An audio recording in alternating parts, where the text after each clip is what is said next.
The conference room had glass walls, which meant I watched the whole thing from my desk. Miles Crowley stood at the head of the table with the posture of someone who had arrived somewhere they'd been planning to arrive for a while. Behind him, the slide deck I had spent 11 weeks building was projected on the screen. My structure, my data framework, my presentation language rearranged into a story where he was the author. The board members were nodding. Not the polite nod of people enduring something. The engaged nod of people hearing something they found credible and impressive. Miles said something I couldn't hear through the glass. Then he smiled in my direction. Not an accident. A deliberate, measured look at me through the wall. The smile of someone who had just taken something and wanted me to see that he knew I knew. My throat tightened. My hands were shaking under the desk where nobody could see them. My face stayed completely still. I had learned that skill over 22 months of working for Miles. The skill of keeping your expression neutral while everything underneath it was trying to catch up to what your brain had just processed. My phone buzzed. One message. HR. Quinn, we need 10 minutes. Conference room B, now. The HR representative had the specific smile people wore when they were delivering something they had decided in advance was reasonable and had no interest in re-examining.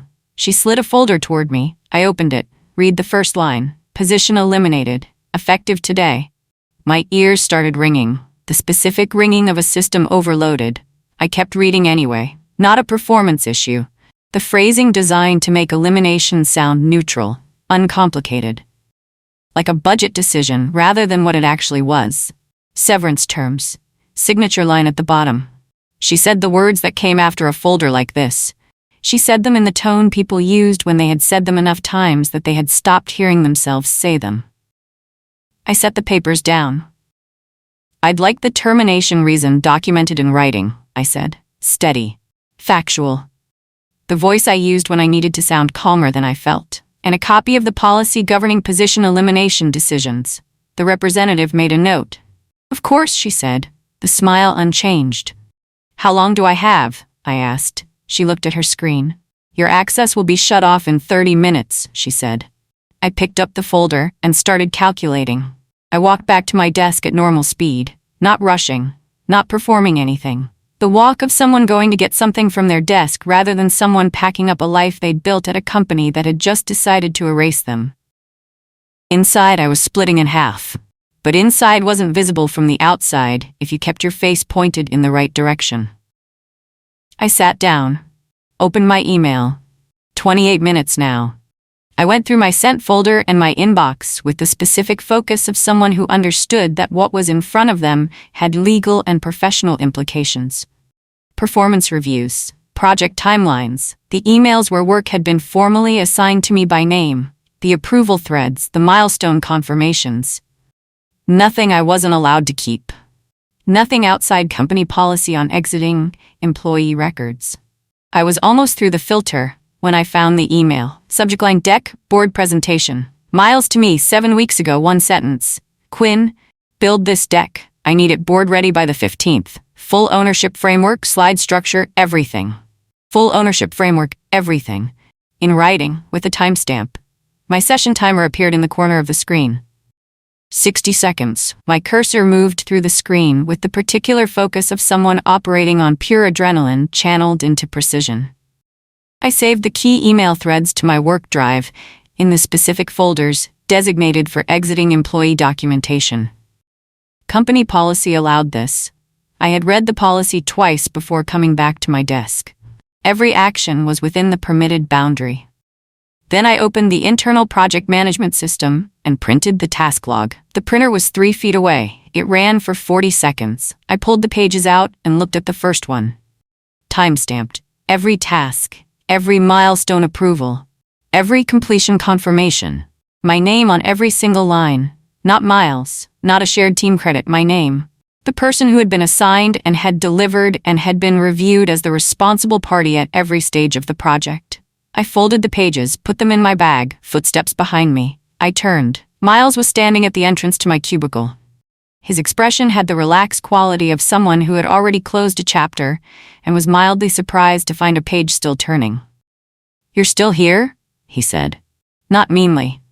almost conversationally, like my continued presence was a minor administrative loose end. Miles stepped closer. He lowered his voice.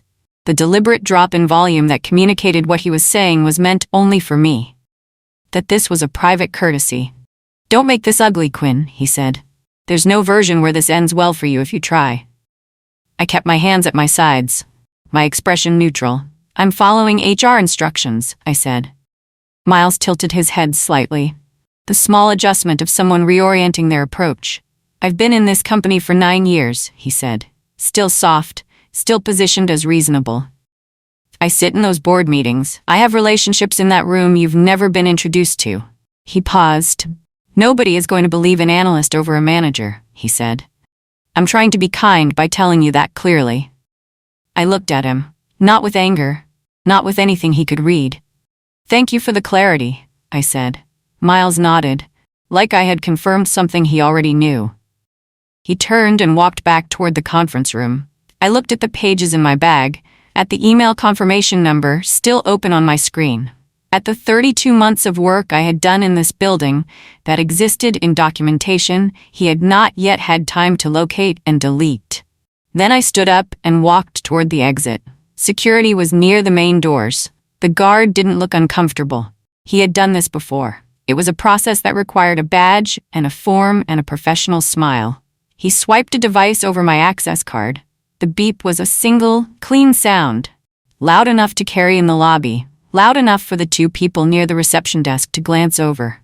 The specific sound of a door being closed on something you had been walking through for almost 2 years. I handed the badge over with fingers that were steady. I thanked him. I walked out into sunlight that felt wrong for the moment. Too bright, too indifferent to the specific weight of what had just happened inside. I sat in my car and cried for 4 minutes. Quietly. The kind of crying that was purely biological, the body processing something the mind was still catching up to. Then I stopped. My phone lit up, a message from a coworker, someone who had been on the project periphery, who had watched from nearby. "Miles is telling everyone you dropped the ball," the message said, "that he had to clean up your work at the last minute, that the project almost failed because of you." I read it twice, took one breath, opened my notes app, and started writing. Devin met me at a coffee shop 2 blocks from the office building. He arrived looking pale, in the specific way of someone who had spent the morning holding something they needed to put down. He sat across from me and didn't open with, "How are you?" or "I'm sorry," or anything that required processing. He just started talking. Miles had called a team meeting within an hour of my exit. He had stood at the front of the room and told the story. Not the one that had timestamps and email chains and a task log. The other one. The version where I had struggled with the project from the beginning, where my work had been unreliable, where he had stepped in repeatedly to prevent something from becoming a visible failure. Rescued. Devin said Miles used that exact word. Rescued my failing work. Terminated because of demonstrated incompetence. Devin said it like it tasted bad. "He's rewriting history in real time," Devin said, voice low, controlled anger. I wrapped my hands around my coffee cup. "Is he presenting to the client group?" I asked. Devin nodded. "Next week. He's already sent the invite." I looked at the table for a moment. "The project goes to clients with his name on it," I said. "Already happening," Devin said. "Okay," I said. I checked the company website from my phone that evening. The project had been added to the public-facing work showcase. The description was 3 sentences, each one using language I recognized because I had written the original version of it, and he had adjusted the syntax without changing the substance. Underneath the description, 1 line. Miles Crowley's initiative. My chest tightened, in the specific way it tightened when something you had built appeared in public with someone else's name where yours should have been. I looked at the linked preview document. A PDF teaser for the client presentation. I scrolled through it. There, midway through the document, a sentence I had written, not paraphrased, not restructured, a sentence from my notes that had a particular construction I had deliberated over for 2 days because the exact phrasing mattered for how the data interpretation would be understood.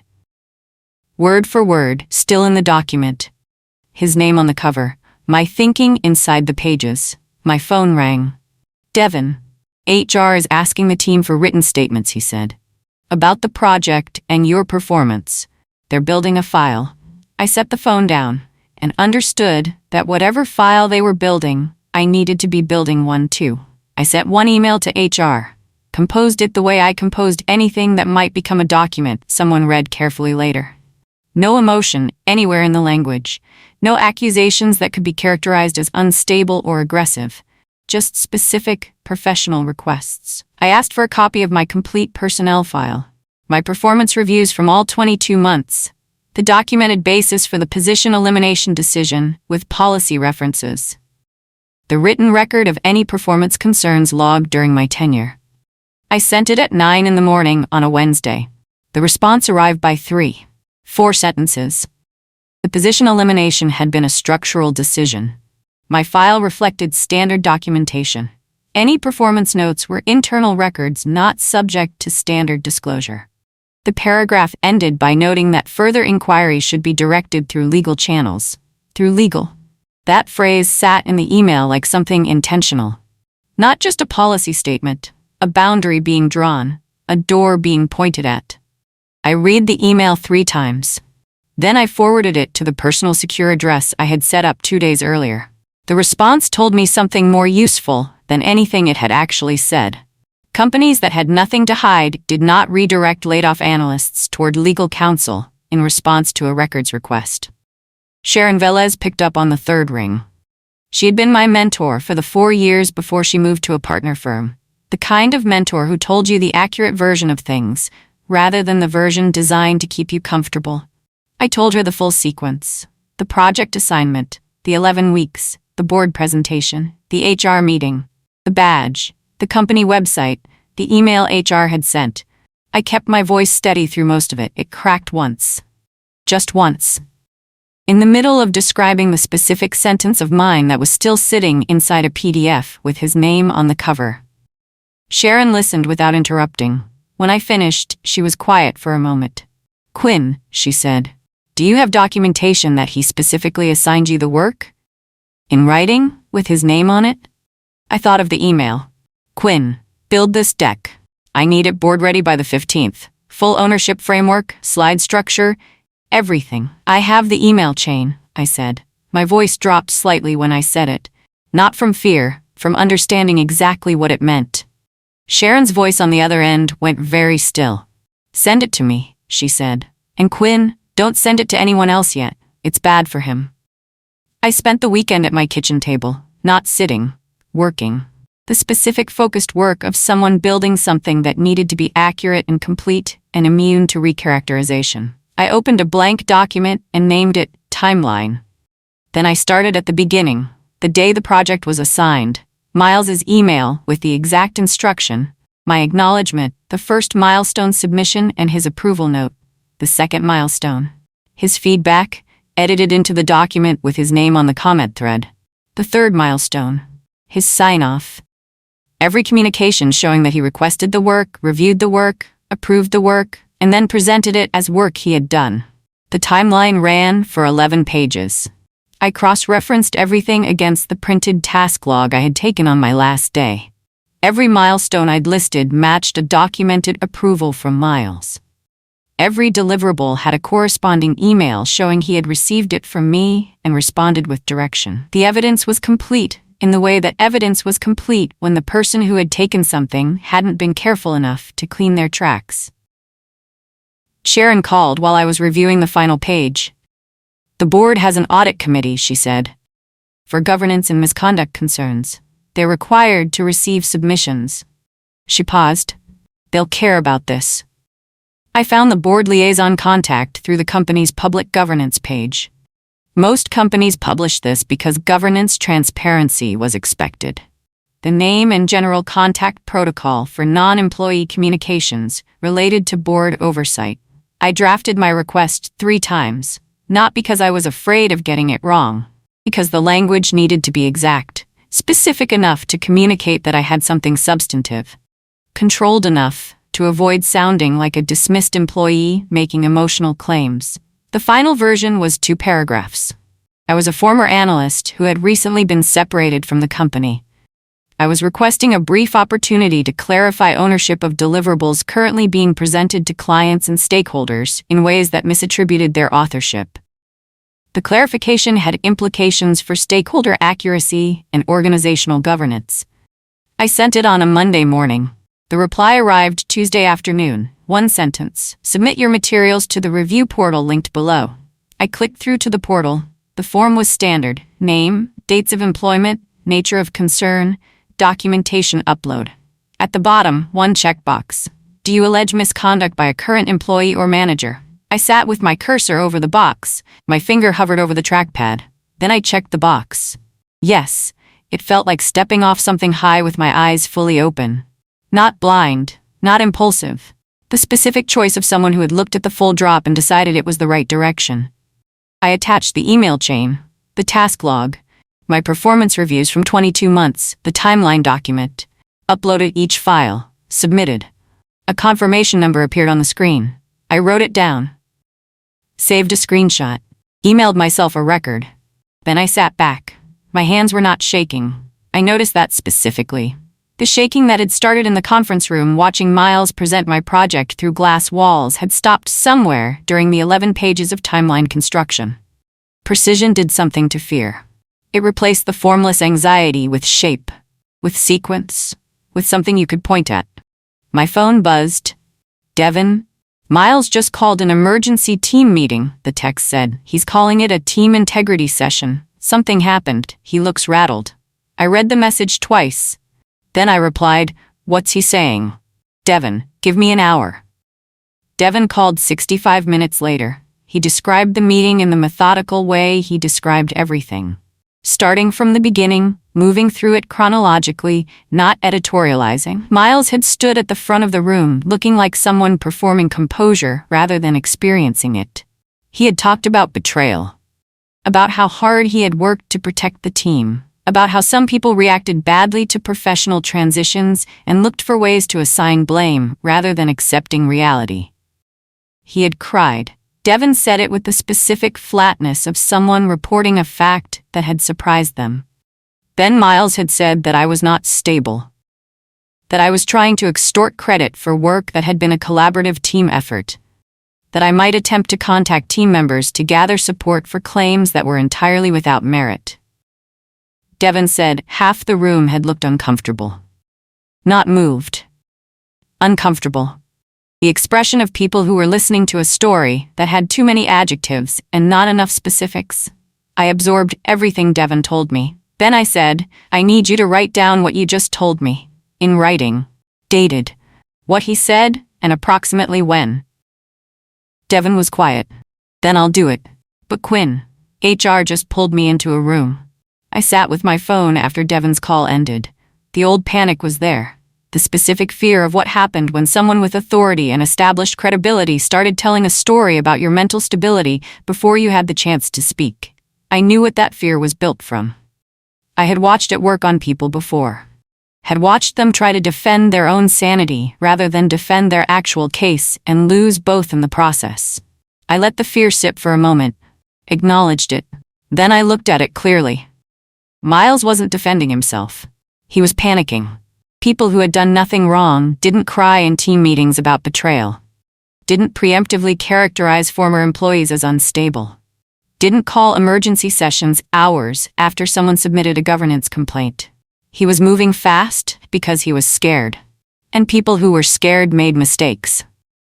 I texted Devin, you don't have to do anything that puts you at risk, but if you can, write down what was said in that meeting. Keep it somewhere personal, not company systems. Devin replied 3 hours later. I wrote it. Also, HR kept me for 40 minutes and asked me about the project timeline, asked me specifically what work you did. I read that twice. The board portal was already moving. The board liaison called on a Thursday morning. Her name was Dr. Selena Obi. Her voice had the quality of someone who asked questions for a living and had stopped being surprised by the answers. She explained the call was a preliminary inquiry, that the board had received my submission and was assessing whether the concern warranted further review. She asked me questions, and I answered them the way I had practiced. Clearly, specifically, with dates and document references rather than emotional characterization.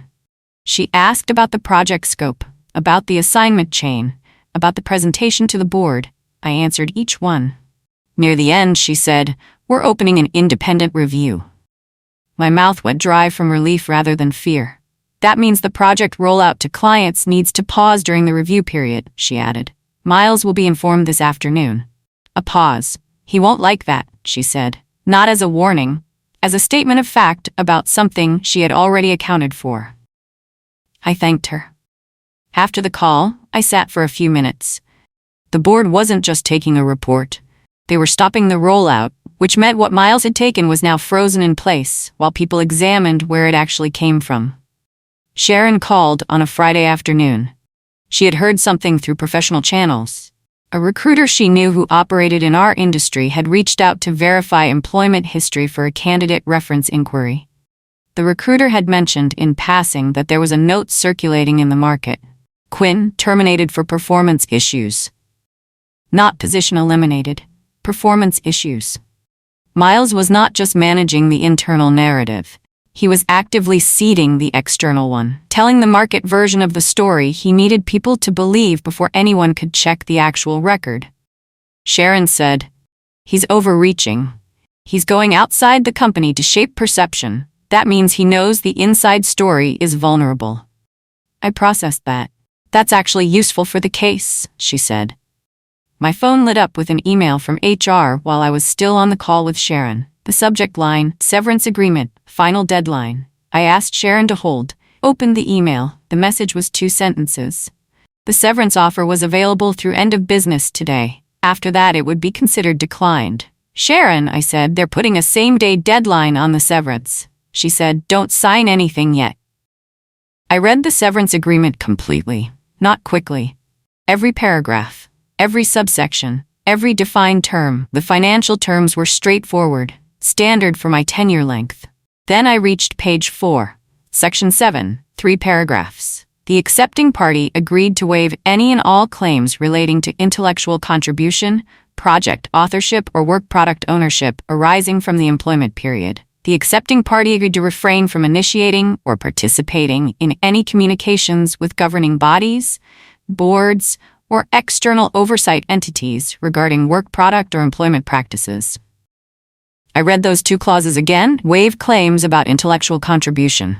Stop communicating with governing bodies. The governing bodies clause I had submitted to the board portal 4 days ago. This severance had been drafted specifically to close what I had already opened, to get my signature on a document that would retroactively eliminate the complaint I had already filed and any standing I had to follow it forward. My hands went cold. Then, very steady. I typed a reply to HR. "I'm reviewing this agreement with legal counsel. I'll respond after that review is complete." HR replied within 20 minutes. "Please note that declining to sign by end of day may result in the severance offer being withdrawn." I replied, "Understood, I'll respond after review." I closed the email. The call came from a number I didn't recognize. I answered on the 3rd ring.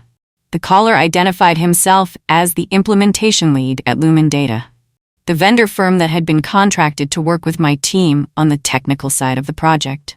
He said, "We've been in 3 meetings with Miles this week, trying to prepare for the client rollout." He paused. "He doesn't understand the implementation at all. He's asking questions about decisions that were finalized 8 months ago. Questions that we answered when you were the point of contact." I listened. "We've been trying to figure out who actually built this," he said. "And it's becoming very clear that it wasn't him." He asked if I would be willing to provide a written confirmation of my role. His firm would corroborate in writing that I had been their primary contact and the architect of the integration framework. I said yes. Then he added something. "There's another thing," he said. "Miles is about to make a promise to the board next week about delivery timeline. What he's describing is not possible with the current architecture." I went still. "He's going to promise something that will fail publicly," the Lumen lead said. "And when it fails, the board is going to want to know who built it and why it didn't work." Devin texted me on a Monday. He had accessed a slide from the upcoming board update. the one Miles was presenting to justify the project's continued forward momentum despite the rollout freeze. Devin photographed the key slide and sent it to my personal email. I opened it. The projected delivery timeline was half of what the project architecture could realistically support. Not slightly optimistic. Dramatically, demonstrably impossible for anyone who understood the system's actual structure. Miles was promising the board outcomes that the project could not deliver in the timeframe he was claiming. Confidently. In a formal presentation, with numbers that would be checked against results. I sat with the slide for a moment. The board wasn't just evaluating a credit dispute anymore. They were evaluating risk. The risk of trusting a project and a timeline that had been presented by someone who didn't understand either. That changed the nature of the conversation entirely. My phone rang. Dr. Obi, the board liaison. Miss Quinn, she said. The review has progressed to a point where we'd like a formal interview, with 3 members of the audit committee. She paused. Would you be available Thursday? 3 people on a video screen. Audit committee members, the kind of people whose titles appeared at the bottom of formal governance reports. Who read annual compliance documentation and understood what they were reading. I sat in a rented conference room in a neutral building with my folder on the table and my hands folded on top of it to keep the small tremor from being visible. They asked questions for 47 minutes. I answered each one with the specific precision I had been practicing since the weekend of the timeline document. Dates, email references, milestone numbers, delivery confirmations. I let the record speak rather than letting my frustrations speak. Near the end, one committee member leaned slightly toward her camera. We've had a chance to review the email chain you submitted, she said carefully. There's a message in the thread that I'd like to draw your attention to. She read it. An internal thread between Miles and a colleague, 5 weeks before my termination. He had written, "Keep Quinn off the next invite list. I need the board to connect this project to me before she gets more visibility on it." The room was quiet. Then the third committee member asked, "Do you have any reason to believe your termination was related to your request for project credit?" I submitted the final thread that evening. I had been holding it, not strategically, because reading it again was physically uncomfortable, in the way that documented betrayal was uncomfortable. The thread began with Miles responding to a project milestone I had submitted, 2 weeks before my termination. "Excellent work, Quinn. This is exactly what the board needs to see. Your framing of the data interpretation is exactly right." 2 days later, a different thread. Miles to HR. Quinn's role has become redundant given the project's current phase. The analytical work is complete, and I'll be managing client communication and board presentation directly. I'd like to process the elimination of the position. Between those 2 emails, the gap of 48 hours. What had happened in that gap? I had sent Miles a note asking to be acknowledged in the board presentation materials. 1 professional sentence asking to be credited for work I had completed. I had sent it between those 2 emails. I submitted the thread with a single line of explanation documenting the timeline. The board liaison replied 40 minutes later, "Thank you, Miss Quinn. This is significant. We'll be in touch tomorrow." Devin texted at 9 that evening. "Quinn, they just escorted Miles out of the building."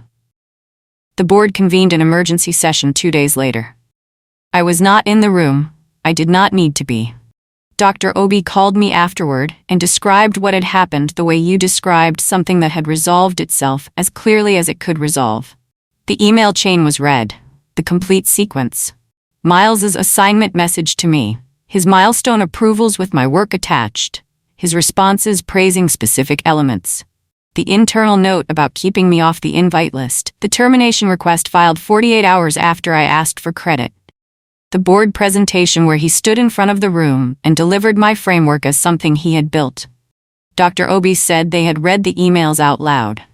She said hearing my work described in Miles's voice, presented as his thinking, was apparently visible to the room in a way that made several board members put down their pens. The board chair had said, "This constitutes misconduct and misrepresentation on both counts." Dr. Obi said the determination was formal, documented, part of the official record. She said the company wanted to discuss next steps with me. She said they were calling with an offer. My stomach did something complicated. Not relief. Not satisfaction. Something more like the exhale at the end of something long and necessary. The offer was reinstatement. Full return. Different manager, a title adjustment that constituted a promotion over my previous role. Back into the project on the operational side, with my authorship formally documented. They said it carefully. Respectfully. With the tone of an organization that understood it had something to correct. A year earlier I would have accepted it before they finished the sentence. Not from gratitude. From the old reflex. The one trained by years of needing the stability of a consistent paycheck and a badge that worked at the turnstile and a chair at a table that someone else owned. I listened to the full offer.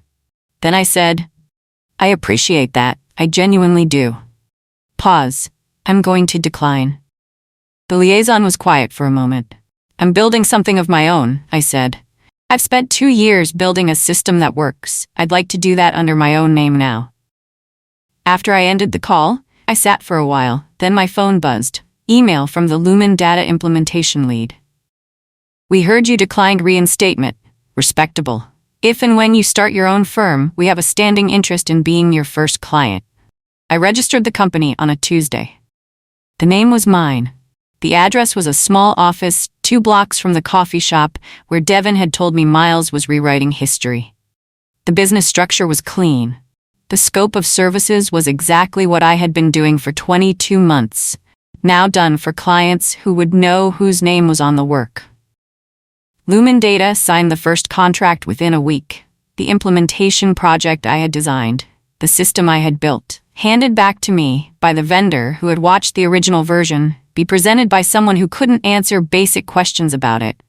Miles was gone from the company, not with drama, not with a public statement, with the specific administrative quiet of organizations erasing embarrassments. His name removed from project credits, his initiatives quietly reassigned, his departure announced internally as a leadership transition. He never contacted me. Devin stayed at the company and sent occasional updates, not many, the ones that mattered. 3 months after I registered the company, I sat at my desk on a Tuesday morning with an invoice marked paid on my screen and coffee that was still hot. I noticed I was not anxious, not bracing for something, not waiting for someone to reassign my work or redirect my access or move my name from where it belonged. Getting fired didn't end my career. It ended my permission slip.